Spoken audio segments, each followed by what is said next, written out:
Ini rice wine yang saya buat 42 hari yang lalu ya. Ini kita coba nih, sekitar 4 botol ya. Ini kita coba. Ayo.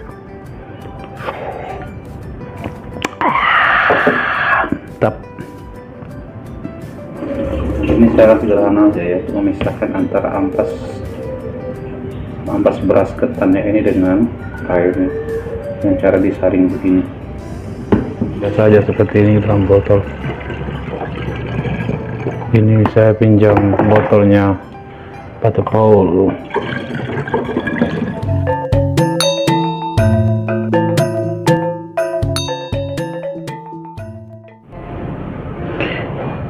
Ini rice wine tradisional Dayak yang saya buat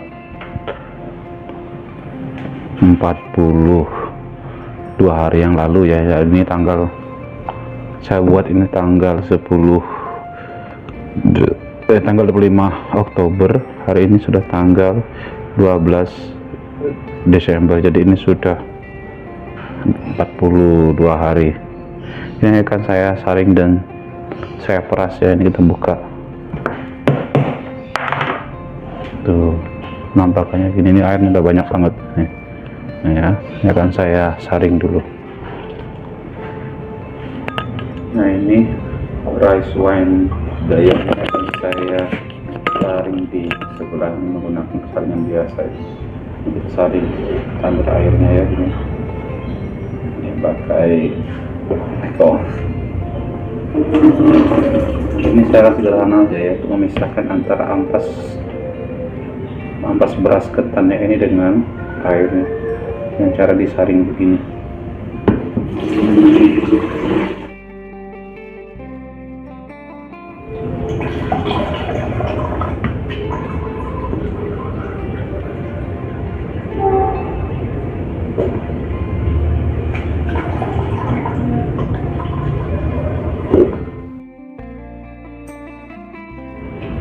Ini ya rice wine tadi yang saya saring, sekarang ini akan saya peras.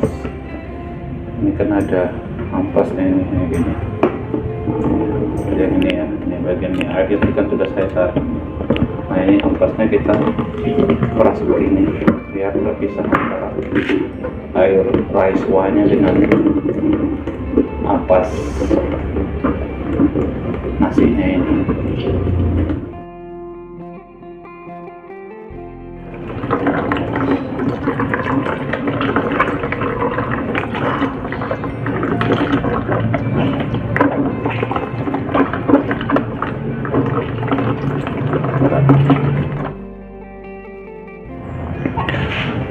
Ini rice wine Dayak setelah saya saring dan peras. Sekarang akan saya masukkan ke dalam botol ya. Ini tadi yang disaring ya, warnanya lebih bening.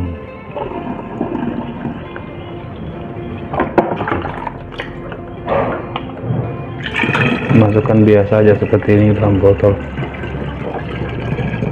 Ini saya pinjam botolnya Pater Paul.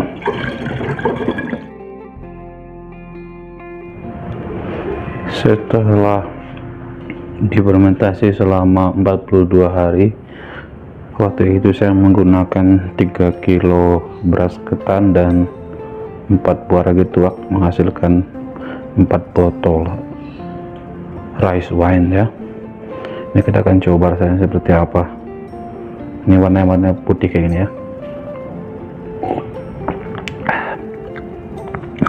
Rasanya enak, manis, khas rice wine dari Kalimantan ya. Terima kasih sudah menonton video ini. Bagi teman-teman yang belum subscribe channel ini, silahkan subscribe, tekan tombol lonceng notifikasinya, like, komen, dan share.